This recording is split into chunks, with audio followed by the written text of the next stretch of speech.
Coucou les merveilles, c'est Chloé et bienvenue dans cette vidéo où je vais participer à un nouveau challenge. Il a été lancé par Jonathan de la chaîne L'œil dans le noir. Alors je connaissais pas du tout en fait. C'est parce que Sabrina l'a suivi, Sabrina de la chaîne Passion des oracles.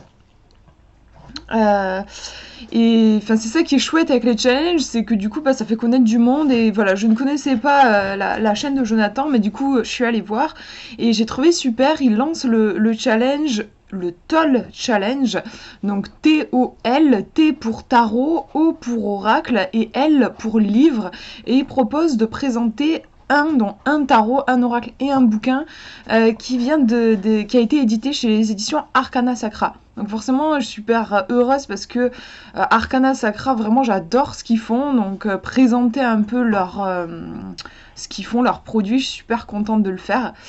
Et donc voilà, si jamais vous avez aussi une chaîne et que vous avez envie de vous joindre au challenge, allez-y, ce sera avec plaisir. Vous avez enfin, je vous mettrai dans la description les trucs qu'il faut mettre, les hashtags, tout ça. Mais si vous n'avez pas non plus de chaîne YouTube et vous avez envie, dans la description, comme d'habitude, de partager, moi j'adore ça, de me partager aussi votre chouchou, votre oracle chouchou, votre tarot chouchou et votre bouquin chouchou de chez Arcana Sacra, ce sera aussi super. Donc moi, je vais commencer avec le tarot que j'ai choisi. Alors j'avoue que j'ai pas hésité longtemps pour le coup. Moi c'est vraiment le tarot Histoire de sorcière. Alors je sais qu'il y en a beaucoup qui râlent parce qu'il n'est pas... il a été épuisé pendant un long moment, il n'est pas disponible encore, mais il va être réédité de ce qu'on m'a dit là, bientôt je crois, autour du mois de mai, il me semble que c'est pour bientôt. Donc c'est un oracle qui a été traduit, de base il était en anglais et il a été créé par Deborah Blake et Elizabeth Alba. Donc ce sont ces gros coffrets là qui font Arcana Sacra qui sont vraiment magnifiques, il y a vraiment un beau travail. À l'intérieur, vous avez une petite boîte. Hop, voilà la boîte et le livret. Tout est parfait pour moi avec ce tarot. C'est d'ailleurs le tarot que, enfin, vous avez sûrement remarqué, je le ressors. Là, je vais le ressortir pour vous faire les énergies du mois de mai. Pour les énergies du mois qui arrivent, à chaque fois, je le sors. Et c'est celui que j'utilise dans mes consultations. Je trouve qu'il est super pour travailler au niveau intuitif en fait. J'aime beaucoup les illustrations et je trouve que il est bon voilà, le tarot est quand même modernisé vachement. On le voit avec la carte par exemple de la tempérance qui est sur le boîtier. Bon voilà, il y a un côté clairement moderne avec les cupcakes derrière, je crois que c'est un ordi juste derrière. Donc voilà, j'aime bien parce que quand les gens viennent me consulter, bon il y en a souvent qui sont fans du tarot, qui connaissent et tout, mais il y a aussi des gens qui c'est leur première consultation et ça peut faire un peu peur, je trouve, les cartes du tarot de Marseille. Là, on a quelque chose qui est beaucoup plus doux, modernisé, comme je disais, et j'apprécie ça. Je sais pas, je l'adore, je trouve qu'on peut... j'aime le fait qu'on puisse raconter des histoires, bien sûr, il s'appelle justement Histoire de sorcière. Je trouve qu'il est inépuisable, enfin je peux lui poser toutes les questions possibles et imaginables, il me répond toujours parfaitement. Je trouve qu'il est très bien pour les débutants. Voilà, si on a envie de commencer avec le tarot et le Rider-Waite, hein, pas forcément le tarot de Marseille, moi je conseillerais vraiment celui-ci. Il est super bien fait, notamment le bouquin aussi. Vous avez pour chaque carte... Vous avez, bon déjà le bouquin est magnifique, il est en couleur papier glacé, mais j'adore le fait que vous avez aussi à chaque fois une petite phrase en dessous, je traîne un peu, c'est tout. Il y a un peu d'humour d'ailleurs, hein, ça aussi j'apprécie, ça dépoussière un peu le tarot, on n'est pas dans quelque chose de lourd, de traditionnel, mais dans le mauvais sens du terme, ouais, un truc un peu vieillot, on a un truc qui est dépoussiéré et j'aime beaucoup. Là aussi, vous avez une sorte de petit résumé, ce n'est pas parce que vous n'avez pas bougé depuis une éternité que vous êtes coincé. Oh, attendez un peu, mais si, en fait. Vous voyez, petite touche de légèreté qu'on retrouve partout. Puis après, vous avez quand même une page d'explication, donc c'est super bien fait. Là, on vous parle de la carte, et puis après, vous avez un petit paragraphe matière à réflexion qui va rentrer un petit peu plus dans le vif du sujet, dans le côté interprétation divinatoire de la carte. Donc il est vraiment génial celui-ci, donc forcément c'est mon tarot préféré. D'ailleurs, donc chez Arcana Sacra c'est mon préféré, mais en fait je crois que c'est même clairement mon tarot préféré de tous les temps en fait, hein, pour le moment, hein, il n'a pas été détrôné.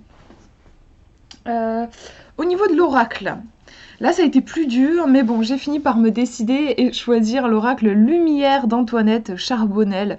Il est d'une douceur, je trouve, ce jeu. J'adore son univers. On est dans la nature, hein, les animaux, vous voyez l'escargot. On a aussi un petit peu les chakras, donc il y a un petit côté un petit peu énergétique aussi. Vous voyez là le bleu du chakra de la gorge. Et j'apprécie les illustrations, comment il est fait. Il y a un côté carnet de voyage en fait. Et je sais pas, j'aime bien. Je trouve que il y a j'aime pas les jeux, moi, qui sont trop... que je ressens un peu rigide, très rigoureux, en fait. Voilà, je suis pas fan de cette esthétique rigoureuse. Je préfère quelque chose de plus créatif, de plus léger. Elle est trop belle, celle-ci aussi. Et je sais pas, j'ai l'impression, quand je tire les cartes avec ce jeu, de feuilleter un carnet de voyage d'artiste, et j'apprécie ça. Au niveau après des thèmes qu'il aborde, il aborde plein de sujets, j'aime bien, les cartes ne se répètent pas, parce que ça arrive malheureusement parfois dans des oracles, et on a un thème vraiment différent pour chaque carte. Je vais vous montrer le livret. Alors je sais qu'il y a des gens qui se sont plaints en disant que c'était un peu trop court. Moi je ne trouve pas, je trouve que ça va, c'est vrai que ça va à l'essentiel, mais c'est hyper... percutant, je trouve. Et puis on a l'illustration les illustrations évoquent tout de suite quelque chose. Quand on voit cet aigle, bah forcément on ressent tout de suite cette énergie un peu oui, yang. Vous avez aussi des mots clés sur la carte d'ailleurs, ça c'est sympa. On le voit un petit peu ici sur la miniature, là on nous dit le père et la structure, donc c'est sympa aussi pour faire des tirages. Le fait d'avoir des mots clés sur les cartes, ça évite de se référer forcément au livret si on n'a pas le temps. Mais je vous laisse faire une pause si vous voulez lire un petit peu, c'est quand même vachement bien fait. C'est un oracle qui est orienté, je trouve, plutôt développement personnel. Il est différent je crois que ça s'appelle le Petit Enchanteur, j'ai pas une très bonne mémoire, mais il me semble que c'est ça son petit nom, de celui qu'elle a fait après, qui sont des cartes noires avec des dessins blancs, et ce deuxième est plus orienté divinatoire, je trouve. Celui-ci, il est plus dans de la guidance et dans du développement personnel. Et j'ai une tendance plus à aller vers ce genre de jeu. Donc ça a vraiment été un coup de cœur pour moi, celui-ci. Alors au niveau des livres, j'ai choisi de vous parler de celui-ci, parce qu'en plus j'en ai parlé récemment là dans une vidéo. Je vous ai fait en 2 parties les vidéos avec différentes façons d'utiliser vos jeux, et à un moment je disais on peut utiliser nos jeux de cartes pour retrouver des objets perdus, et je disais pour ça rien ne vaut le Petit Lenormand, et c'est ce livre là qui m'a enseigné comment retrouver les objets perdus. J'aurais jamais pensé à faire ça sinon. Il est hyper bien fait. Alors le Petit Lenormand, moi de base j'ai beaucoup de mal avec ce jeu. J'ai essayé et je n'y arrivais pas. Et ce livre-là a réussi vraiment à me débloquer. Il est hyper bien fait. Il est pas très gros, mais il faut pas se fier à ça. Parce qu'on peut se dire, ok, il n'y a pas beaucoup de contenu, je vais pas apprendre grand chose. Non, c'est juste qu'il va à l'essentiel. Et vous savez, je le dis à chaque fois que j'adore ça. J'aime les trucs concrets et qui me bavardent pas trop.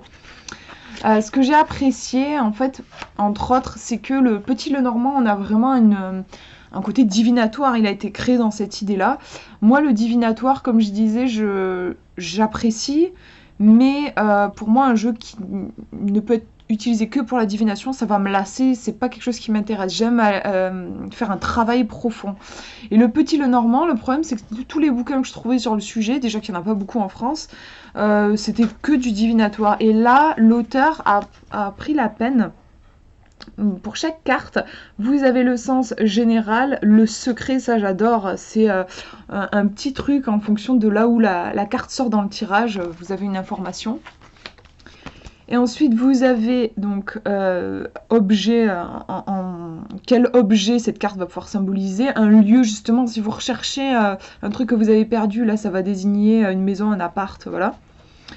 Le temps, la profession, le domaine pro, affectif, financier. Et là, oh merveille, j'étais tellement heureuse. Parce que d'habitude, on voit ça en fait, hein, dans les bouquins sur le normand. On voit domaine pro, domaine affectif, domaine financier. Mais là, on a inclus le développement personnel. Et vous voyez qu'il n'y a pas une seule phrase. Hein, et c'est pas négligé comparé aux autres domaines, et ça c'est vraiment un grand plus. Vous allez pouvoir du coup vous approprier votre Lenormand en développement personnel aussi si vous en avez envie. Moi ça m'a débloqué en fait, sinon j'y arrivais pas. Vous avez aussi les méthodes de tirage, une grande partie du bouquin qui est dédiée à ça, et j'adore. Je trouve ça important, les tirages, pour se familiariser avec un jeu. Et enfin voilà, là du coup avec le Lenormand, pour comprendre comment il fonctionne, il faut faire des tirages, il n'y a pas de secret en fait. Et donc là vous avez des tirages qui sont détaillés avec des exemples. Ça aussi je trouve ça super important. Pour vraiment apprendre, il va falloir se retrouver face à des exemples bien concrets, bien illustrés. Et là c'est le cas à chaque fois. Vous avez le tirage de la carte chargée, le tirage à 5 cartes. Vous avez tout qui est détaillé. Hein. Le tirage à 9 cartes, toujours avec des exemples. Avec un beau papier glacé, couleur. C'est devenu clairement mon livre de chevet par rapport mon livre de référence par rapport au Lenormand. Je crois que ça restera le seul et l'unique. Non mais en fait j'ai beaucoup cherché des bouquins pour me débloquer sur le Lenormand. J'en ai même trouvé en anglais et à chaque fois ça matchait pas. Et en fait maintenant que j'ai trouvé celui-ci, j'ai arrêté de chercher. Et en plus comme je disais, il n'y en a pas beaucoup qui sortent de toute façon sur le sujet malheureusement. Mais pour moi c'est celui-ci que j'attendais, donc forcément il fallait que je le mette dans ma sélection. Voilà pour ce challenge, j'espère que ça vous aura inspiré. N'hésitez pas aussi à me dire en commentaire si vous avez un bouquin, un oracle ou un tarot préféré édité par Arcana Sacra. Voilà, je vous fais de gros bisous. Prenez bien soin de vous.